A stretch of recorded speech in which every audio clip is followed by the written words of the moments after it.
In late June 2008, Papua New Guinea witnessed one of its most sophisticated bank heists, the robbery of BSP Bank in Madang. Orchestrated by William Kapris, a notorious criminal mastermind, the crime wasn't just a display of meticulous planning, but also a damning reflection of corruption and insider collusion. Setting the stage, Kapris's plan began weeks earlier. From Leh, he coordinated the transport of firearms, uniforms, and supplies to Madang, leveraging trusted accomplices and the anonymity of Air Niugini cargo services. The items were sent under the alias Tom, and local team members collected them upon arrival in Madang. Kapris himself traveled to Madang after a brief stay in Leh, where he finalized plans with his team. Meanwhile, Madang insiders informed him that their groundwork was complete. The operation was disguised to appear like a kidnapping, with hostages playing their roles as if held at gunpoint. Recruiting the insiders. Kapris's strategy depended on key bank employees who provided insider information and access. On the Thursday before the robbery, Kapris met with Tom, a BSP staff member responsible for opening the bank's safe. Tom, described as a fat dude from Sepik, had agreed to cooperate during the heist. Through another accomplice, Stephen, Kapris was introduced to Jennifer, a senior BSP employee, and Joseph, the plan's local mastermind. Joseph had established strong connections with the bank staff, ensuring their cooperation. On Friday evening, all involved parties were gathered at Malolo Lodge, where final preparations were made. The heist, Saturday morning, dawned on a seemingly ordinary day in Madang, but at BSP Bank, chaos unfolded. Kapris's team executed a plan that was as bold as it was seamless. Pretending to hold bank employees at gunpoint, the team staged a hostage scenario. The complicit staff played their roles perfectly, walking into the bank and opening the safe under the guise of coercion. In a matter of minutes, they retrieved 2.407 million kina and handed it over to Kapris's team. Once the money was secured, the hostages were taken to Malolo Lodge and released, unharmed.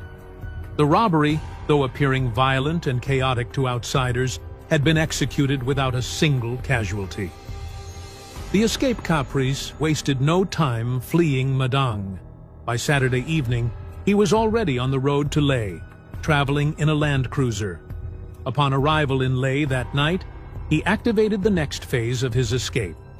Supplies, including fuel, water, and food, had been pre-arranged for a journey by sea. On Sunday night, Kapris embarked on a week-long voyage by boat, traveling from Leh through Milne Bay and up the Papuan coast to Port Moresby. This grueling journey ensured he avoided detection by police. Splitting the loot.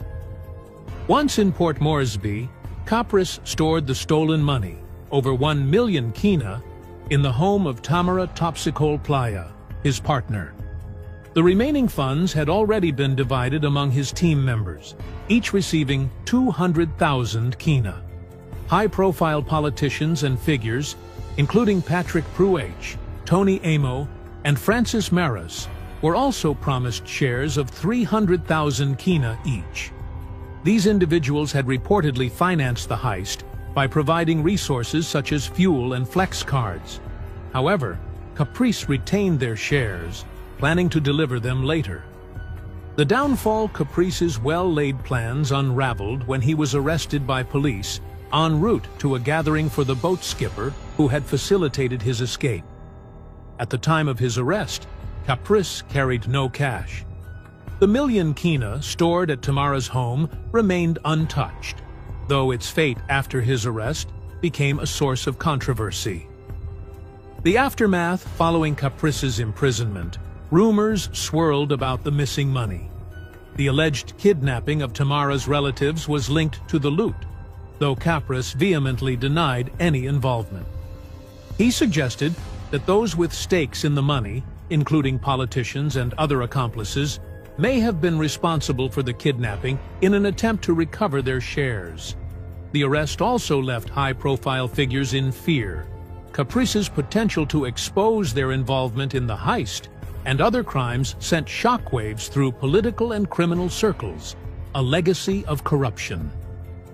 In his confessions, Kapris highlighted the depth of corruption that enabled his crimes. He stated, "Without those high-profile figures and politicians, I, William Kapris, would not have had the capacity to do this."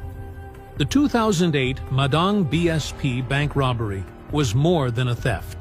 It was a carefully orchestrated operation that exposed the intersection of crime, politics, and corporate collusion in Papua New Guinea.